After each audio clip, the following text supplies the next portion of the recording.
Et je vous emmène à la découverte d'Eurotab avec son président Régis Desroches. Bonjour. Bonjour. Bienvenue. Vous avez choisi pour vous accompagner Jean-Marie Leroy. Bonjour. Bonjour. Directeur des participations Small Cap chez LBO France. Et on va comprendre très vite pourquoi vous êtes là. Vous représentez l'actionnaire majoritaire d'Eurotab. Vous êtes venu avec plein de produits. Ça va permettre de comprendre ce que vous faites. Allez-y, présentez-nous peut-être l'une des petites pastilles. Là, il y en a une bleue, une verte, une blanche pour commencer. Alors ça, c'est le futur. Ça, c'est l'actuel. Ça, c'est le futur. Alors, vous commencez par quoi? Par l'actuel, si vous voulez. Alors les tablettes lave-vaisselle, tout le monde connaît. Ouais. Hein, c'est le produit le plus écologique pour laver la vaisselle en machine. Montrez-le. Voilà, c'est les tablettes classiques. On en fait de plus en plus petites, justement pour réduire encore les volumes à transporter et les emballages. Ouais. Et puis, on nous demande de revenir vers les lessives linge en tablette, pour éviter les lessives liquides dans des gros bidons qui prennent de la place à transporter, qui génèrent du plastique à usage unique. Et la diversification applicative, c'est les petites. Ouais. Aujourd'hui, le rayon des produits d'hygiène et d'entretien de la maison, c'est du liquide dans du plastique.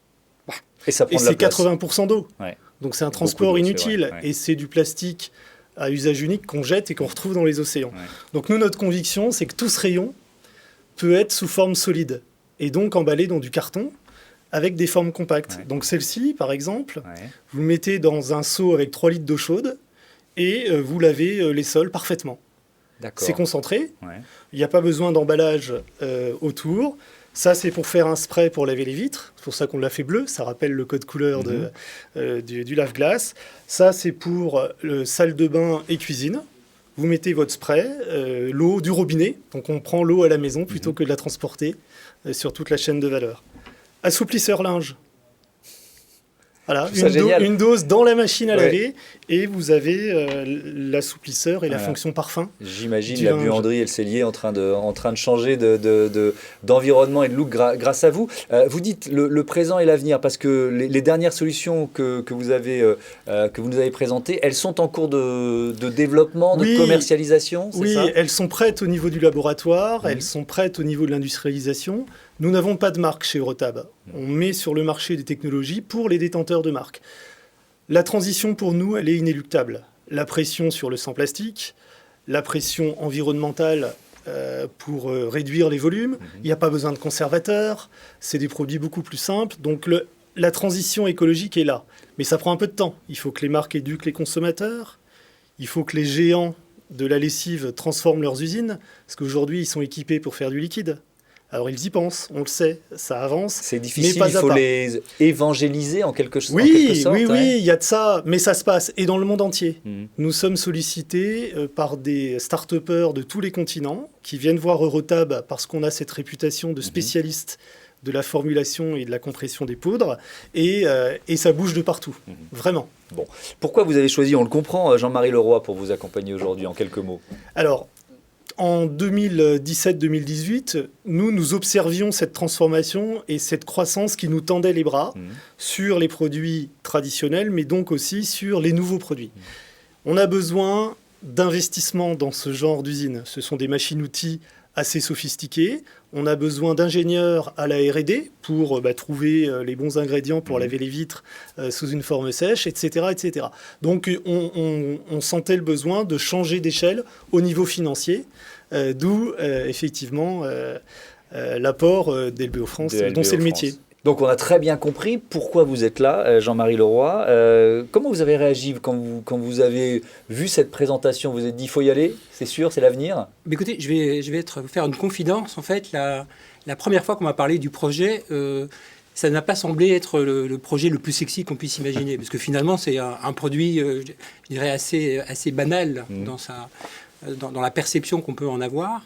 Et pourtant, on s'est laissé très vite convaincre par l'équipe de management de tout l'intérêt de cette société et surtout de son plan de développement. Donc, c'est un métier sur lequel il y a d'énormes barrières à l'entrée en termes de process industriel et en termes de recherche et développement, puisque environ 7% du chiffre d'affaires chaque année est consacré à la recherche justement de ces nouveaux produits. Et par ailleurs, l'industrialisation de ces produits est particulièrement complexe, puisqu'on fabrique plus de 2 milliards de tablettes par an aujourd'hui chez Eurotab, c'est-à-dire des quantités, plusieurs millions tous les jours. Et arriver à produire avec un standard de qualité de tel volume nécessite vraiment une organisation industrielle absolument parfaite. Et puis, il faut aussi avoir les reins solides, la capacité finalement de travailler sur le temps, peut-être pas le temps long, mais en tout cas le temps moyen pour que cette industrie et les grandes marques se transforment, c'est ça ? Tout à fait.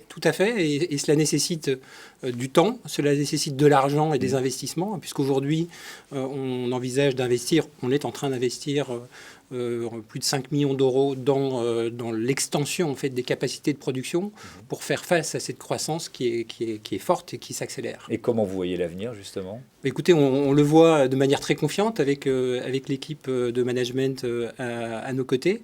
On est vraiment sur des tendances de long terme, dont parlait tout à l'heure Régis. Il y a vraiment un caractère écologique dans ce produit qui ne saute pas aux yeux au départ, mais qui est absolument réel. Et donc tous les fondamentaux sont là, l'organisation de la société, son outil industriel sont là pour faire face à cette forte croissance. Oui, il y a un visuel qu'on peut bien imaginer, c'est les gros bidons d'un côté et les petites pastilles de l'autre. On voit la place et toutes les économies d'emballage qu'on pourra faire. Et le développement du e-commerce, par exemple, qui favorise énormément ce type de format beaucoup plus facile, évidemment, en termes de transport. Et ça vous donne donc de belles perspectives. Confiant pour l'avenir, j'imagine. Oui, tout à fait. Le e-commerce, comme vient de le souligner Jean-Marie, est le vrac. Le zéro déchet, acheter des produits lessiviels liquides qui sont souvent corrosifs, un petit peu compliqués à manipuler, visqueux, et beaucoup plus compliqués que des tablettes. On les prend comme les bananes, on les met dans un sachet carton ou enfin un papier. L'étiqueteuse vous donne l'étiquette de mode d'emploi et c'est parti. Et c'est parti. Et le vrac, on a vu que le gouvernement voulait que ça passe à 20% des surfaces de vente dans les grandes surfaces d'ici à 2030. Vous serez là pour assurer. Merci à tous les deux d'être venus nous présenter Eurotab et votre écosystème.